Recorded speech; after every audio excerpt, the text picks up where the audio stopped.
Spotlight कार्यक्रम में दर्शकों आपका स्वागत है और मैं हूं हरीश चोपड़ा। जैसा कि आप दर्शकों जानते हैं कि हमारा ये कार्यक्रम एक ऐसा मंच है जहां हम समाज के विशिष्ट क्षेत्रों में अपनी विशेष और उल्लेखनीय सेवाएं देने वाले व्यक्तित्व से आपकी मुलाकात करवाते हैं और उनसे आपकी चर्चा करवाते हैं और उनके अनुभवों से आपको अवगत भी कराते हैं। आज मैं बात करूंगा होटल इंडस्ट्री की। भारत में जिस तरीके से होटल इंडस्ट्री का विस्तार हुआ है, जिस तरह से टूरिज्म का विकास हुआ है, एक बहुत बड़ा सेक्टर जो है वो भारतीय अर्थव्यवस्था में उभर कर सामने आया है। इस विषय पर चर्चा करने के लिए हमारे स्टूडियो में मौजूद है होटल इंडस्ट्री से जुड़े महेंद्र गुप्ता जी। महेंद्र गुप्ता जी, आपका स्टूडियो में आने के लिए बहुत बहुत स्वागत है। मैं महेंद्र गुप्ता जी के बारे में बता दूं, वो सोपान होटल के मैनेजिंग डायरेक्टर हैं, केशव कोऑपरेटिव बैंक के वो वाइस चेयरमैन हैं, होटल महासंघ के वो वाइस चेयरमैन हैं और guest house association Karol Bagh के से भी वो जुड़े हुए हैं। और ख़ास बात ये है कि उनका एक अलग व्यक्तित्व भी है, वो है समाज सेवा का।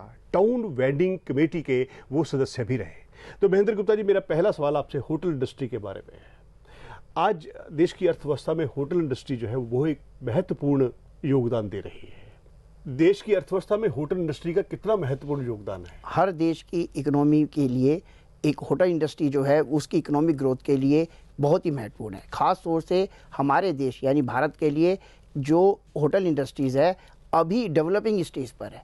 अभी हमारे पास इतनी पोटेंशियल है यहाँ पर टूरिज्म बढ़ाने की और होटल इंडस्ट्री की कि हम अभी 10, 20, 50 सालों तक इस काम को और आगे बढ़ा सकते हैं।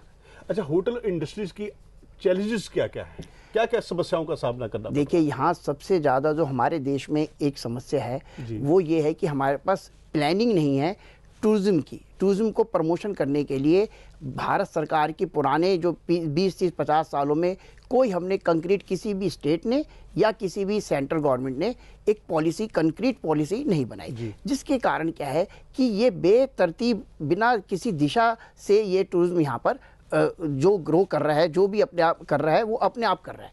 तो इसलिए यहाँ पर अभी पोटेंशियल और ग्रोथ की और उसके अंदर एक दिशा की बहुत ज़रूरत है। अच्छा, होटल इंडस्ट्री के लिए पिछले 5 वर्ष में मोदी सरकार के तहत क्या कुछ हुआ है? देखिए, सबसे बड़ी जो उपलब्धि है, कहीं पर भी हम जाते हैं किसी भी देश में, हम वहाँ क्या कहते हैं कि यार बड़ी सफाई बहुत है। ऐसे ही जो मेन मुद्दा मोदी जी का रहा कि स्वच्छ भारत, वो जो जगह जगह पर हमारे टूरिस्ट जो स्पॉट थे उसके अंदर जो सफाई अब जो हमारे को विजिबल हो रही है वो एक सबसे बड़ा एक महत्वपूर्ण 5 सालों के अंदर योगदान करा। दूसरा, अभी हम कितने ही सालों से उन स्पोर्ट्स को, उन जगहों को चिन्हित ही नहीं कर पाए थे कि जिससे कि हमारा टूरिज्म और ये जो प्रमोशन हो सके। इसके कारण मोदी जी ने बहुत अलग पिछली सरकार ने बहुत ही रेयर जो जगह थी उनको एक्सप्लोर कर और वहाँ पर टूरिज्म को बढ़ावा दे वो किया। दूसरा, जो अभी आ रही है उड़ान एक योजना जो आ रही है कि जो हवाई चप्पल पहनता है वो हवाई यात्रा करे। तो छोटे छोटे देशों में 2 टायर 3 टायर जो हमारी स्टेट्स हैं उनके अंदर जब हम हवाई जहाज जो फॉरेनर्स हैं उनको जब आने जाने की सुविधा बढ़िया मिलेगी तो टूरिज्म का प्रमोशन छोटी छोटी जगहों पर भी बहुत आगे होगा। अब के बाद देश में नई सरकार आएगी, नई सरकार से होटल इंडस्ट्री को क्या क्या इच्छाएं, क्या क्या अपेक्षाएं? सबसे बड़ी बात, यहाँ पर जो भी हमारे एग्जिस्टिंग जो टूरिस्ट प्लेस है उनको वेल मैनेज्ड, वेल प्लान्ड और वेल साफ सुथरा वहाँ एक हमारे को एक एनवायरनमेंट देना चाहिए। दूसरा, जो जैसा मैंने कहा कि नई नई स्पोर्ट्स को एक्सप्लोर करें, नई नई चीज़ों को। ऐसा हमारे तो देश में इतनी ज़्यादा अभी क्षमताएं हैं टूरिज्म को बढ़ाने के लिए कि अगर हम बिल्कुल अलग से मंत्रालय जो अभी भी है परंतु अच्छी तरह से एक मंत्रालय से टूरिज्म का प्रमोशन का ही दे दें तो उसमें हमारे को इतना आगे प्रमोशन मिलेगा, इतना ज़्यादा हमारे को फॉरेन करेंसी मिलेगी, इतना हमारा देश के लिए आगे ग्रोथ मिलेगी कि हम उसको बहुत तरीके से हम उसको विजिबल कर सकते हैं। अच्छा, आप टाउन वेंडिंग कमेटी से भी जुड़े रहे हैं, आप उसके सदस्य रहे हैं, आपको मौलिक समस्याओं का पता है। अटल बिहारी वाजपेयी जी के शासन में भी एक राष्ट्रीय वेंडर नीति लाने की घोषणा की गई थी। अभी तक इस समस्या का समाधान नहीं हो पाया और खासतौर पे महानगर में जिस तरह से सड़कों के किनारे और पटरियों पर जो लोग अपना रोजगार करते हैं, देखिए उनकी व्यवस्था भी है। तो इस दिशा में आपका क्या विचारधारा है? देखिए, एक देश का दुर्भाग्य रहा है कि हमने अपनी सिटी ना जी जितनी भी शहर बने वो विदाउट प्लान बन गए। जी, क्यों? हमारे कोई दिशा नहीं थी। तो उसके अंदर क्या हुआ, हमारी पॉपुलेशन देश की बढ़ती रही और बेतरतीब शहर और चीज़ें बढ़ती, जैसे जैसे शहर बढ़े तो वैसे वैसे रिक्वायरमेंट हर चीज़ की बढ़ी। तो क्या हुआ कि जो हॉकर्स थे, वेंडर्स थे, वो जहाँ जहाँ पर भी उनको जगह मिली वो वहाँ पर किसी भी कॉम्प्रोमाइज़ तरीके से वो नॉर्थ एमसीडी का मैं सदस्य था पिछली नॉर्थ एमसीडी में, उसके अंदर क्या है हम लाइसेंस इशू करते थे, परंतु क्या एक पूरी अच्छी तरह पॉलिसी तब भी नहीं बन पाई और अब भी दिल्ली में कोई अच्छी प्लानिंग नहीं है। जहां आपको देखा होगा सारी दिल्ली में जहां मर्जी उसको स्पेस मिलती है वो मिली भगत से और वो वहां पर खड़ा हो जाता है, सारी की सारी ट्रैफिक जाम हो जाता है, न्यूसेंस फैलती है, उसकी कोई प्लानिंग अभी हमारे पास ना स्टेट की ना पूरे देश की है। महेंद्र गुप्ता जी, दिल्ली होटल और इंडस्ट्री से आप जुड़े हुए हैं, उसकी क्या समस्याएं हैं? देखिए, होटल इंडस्ट्री जो दिल्ली की है वो बड़ी समस्याओं से इस समय ग्रसित है। पिछले दिनों एक दुर्घटना दिल्ली में हुई, उसके कारण क्या हुआ कि कुछ होटल पर कुछ गाज गिरी, कुछ नॉर्म्स पैरामीटर्स हैं जो सेटअप हुए हैं, कुछ एमसीडी ने सेट किए हुए हैं, कुछ दिल्ली सरकार के अंडर आते हैं, कुछ सेंट्रल गवर्नमेंट से। तो दिल्ली के जो गेस्ट हाउस हैं जिनका मैं प्रतिनिधित्व करता हूं, वो हमारे गेस्ट हाउस हैं। गेस्ट हाउस छोटे गेस्ट हाउसेज हैं जो लगभग 15 कमरों से लेकर और 30-35 होटल तक हैं। वो हमने अपनी जगह लेकर और अपनी चीज़ें बनाई हुई हैं। उसके समय समय पर नॉर्म्स चेंज होते रहते हैं और हमारा क्या दुर्भाग्य रहा कि 3 एजेंसियों से हमें सब ये लाइसेंस प्रक्रियाओं से गुजरना पड़ता है। एक मॉनिटर करती है एमसीडी, दूसरी करती है दिल्ली सरकार, तीसरी करती है सेंट्रल गवर्नमेंट। उन तीनों में आपस में एक कोऑर्डिनेशन ना होने के कारण हमारे जैसे गेस्ट हाउसों को बहुत समस्याओं का एक सामना करना पड़ता है और कोई कंक्रीट पॉलिसीज ना होने के कारण हमें दिन पर दिन समस्याओं से ग्रसित रहना। आप उद्योग से तो जुड़े हुए हैं, लेकिन आपके व्यक्तित्व का एक दूसरा पहलू है, वो है समाज सेवा को। आप कई दिशाओं में काम करते हैं, तो कॉर्पोरेट सोशल रिस्पॉन्सिबिलिटी जो होती है उसको आप किस तरह से निभा रहे हैं? देखिए, मनुष्य एक सामाजिक प्राणी है जी। तो हम अपना काम करते हुए, अपना बिजनेस करते हुए, अपनी नौकरी करते हुए समाज के प्रति उत्तरदायी जरूर होना चाहिए। मैं तो बचपन से ही एक संघ का स्वयंसेवक हूँ, एक डिसिप्लिन स्वयंसेवक हूँ और उसके अंदर हमें समाज के प्रति उत्तरदायी पहले बताया जाता है। तो हमेशा मैं तो यही अपने जीवन में भी और मैं दूसरों को भी यही कहूँगा कि सब काम करते हुए भी समाज में हमें कुछ ना कुछ उसके उत्थान के लिए, उसके प्रतिष्ठा के लिए कुछ ना कुछ काम जरूर करते रहें। तो महेंद्र गुप्ता, इस स्टूडियो में आने के लिए आपका बहुत बहुत धन्यवाद। अब वक्त हो गया है दर्शकों आपसे छोटा सा ब्रेक लेने का। जाइएगा नहीं, मिलते हैं ब्रेक के बाद।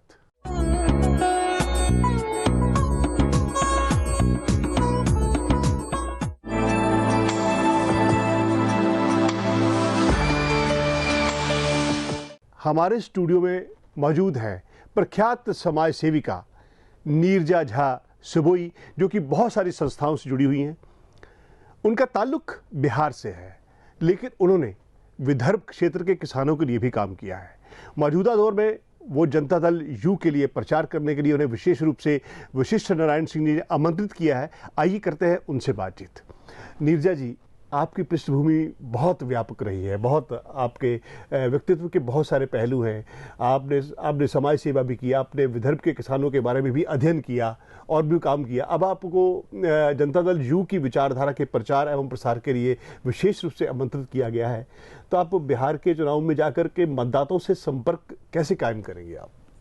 हाँ, पहले तो मैं जेडीयू के हमारे जो प्रधानमंत्री के साथ जुड़े हुए हैं, जो जेडीयू पार्टी, नीतीश जी और पंडित वशिष्ठ नारायण जी और हमारे के महेंद्र सिंह जी, इन तीनों का तो सबसे पहले मैं धन्यवाद करूंगी उनका।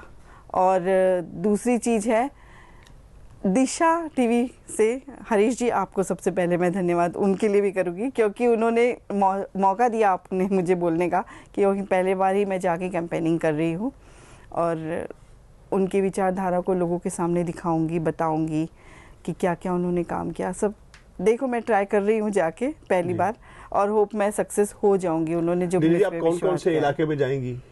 मैं जाऊंगी झांझा के साइड और गोपालगंज और आपके भागलपुर, इस साइड में 2-4 जगह जाऊंगी जरूर। पटना से निकलूंगी, जहाँ जहाँ मुझे आदेश दिया जाएगा वहाँ जरूर जाऊंगी। अच्छा, 2014 के चुनाव में बिहार का गणित कुछ और था और 2019 के चुनाव में बिहार का चुनावी परिदृश्य बिल्कुल अलग है। आपके सामने महागठबंधन की चुनौती है। तो आप क्या समझती हैं इस संबंध में? नहीं, ऐसे चुनौती मुझे नहीं लगता। ये सब चुनौती, जो पार्टी की अपनी छवि है वो मेंटेन है बिहार में भी, और जो ये वरिष्ठ जितने भी हमारे नेता हैं वो सारे के सारे अपने आप में एक पिलर के समान खड़े हैं। इनकी छवि और इनका जो प्रकाश है वो बिखरा हुआ है, फैला हुआ है लोगों के अंदर, और लोगों को पता है कि कौन सा काम अच्छा हो रहा है, कौन सा काम बुरा, कौन बुरा कर रहा है। तो मुझे इसमें महागठबंधन हो, कुछ भी हो, कोई फ़र्क नहीं दिख रहा है। जो वशिष्ठ नारायण जी की छवि है उसमें कोई भी कमी नहीं है, नीतीश कुमार जी की छवि है उसमें कोई भी कमी नहीं है। जनता का पूरा विश्वास उन पर है और बना रहेगा, ये मेरा मानना है और सही बात है, यही। अच्छा, आप क्योंकि गठबंधन सरकार है बिहार में, भाजपा भी भागीदार है, तो एक नीतीश सरकार की उपलब्धियां, उनकी विकास परियोजनाएं में कितना आप फर्क पड़ा है बिहार के लिए? अभी लास्ट टाइम जब मैं पटना गई थी तो मैंने खुद देखे, वहाँ पर जो फ्लाईओवर्स बने हैं, अच्छे अच्छे रोड्स बने हैं और स्कूल्स बने हैं, कॉलेजेस बने हैं, जितना अच्छा उन्होंने काम किया है नीतीश कुमार जी ने, उतना तो मुझे लग रहा है पिछले 2-4 साल 10 साल पहले नहीं हुआ था। लेकिन अब जो स्थिति बन गई है वो बहुत अच्छी स्थिति बनी है। तो नीरजा जाज़ुबोई नीतीश सरकार की नीतियों का प्रचार एवं प्रसार मतदाताओं के घर घर जाकर संपर्क करके करेगी, और वो इतनी आश्वस्त है अपनी जीत के मुकाबले कि उनके सामने महागठबंधन कोई चुनौती नहीं है। बहुत बहुत धन्यवाद नीरजा झा जी आपका स्टूडियो में आने के लिए। अब वक्त हो गया है आपसे ब्रेक लेने का, कहीं जाइएगा नहीं, मिलते हैं ब्रेक के बाद।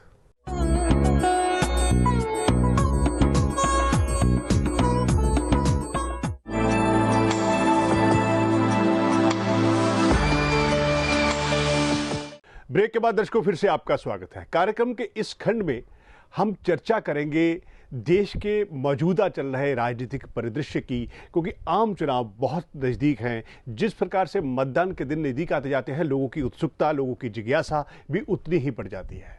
इस पर चर्चा करने के लिए हमारे स्टूडियो में मौजूद है श्री विपिन गोयल जी। विपिन जी, आपका स्टूडियो में आने के लिए बहुत बहुत धन्यवाद। दर्शकों, मैं विपिन गोयल जी के बारे में बता दूं कि वो राष्ट्रीय स्वयंसेवक संघ के एक समर्पित स्वयंसेवी हैं और उनका अब तक का जीवन समाज सेवा को समर्पित रहा है। नवज्योति इंडिया फाउंडेशन के जो कि केंद्रीय मंत्री डॉक्टर किरण रिजिजू जी चलाते हैं, उसके एडवाइजरी बोर्ड के सदस्य भी हैं, और मोदी मिशन 2019 में वो दिल्ली के महामंत्री हैं। तो विपिन जी, मेरा पहला सवाल ये है कि अब 2019 के चुनाव जो है वो बिल्कुल दरवाजे पर आ खड़े हुए हैं।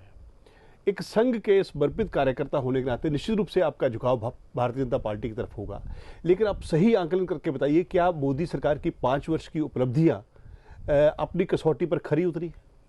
देखिए, मेरा और जो जनता का अनुमान है कि पिछले 5 वर्षों में मोदी जी ने देशभक्त के लिए और देश हित के लिए जो काम किया है वो आज तक किसी प्रधानमंत्री ने नहीं किया है।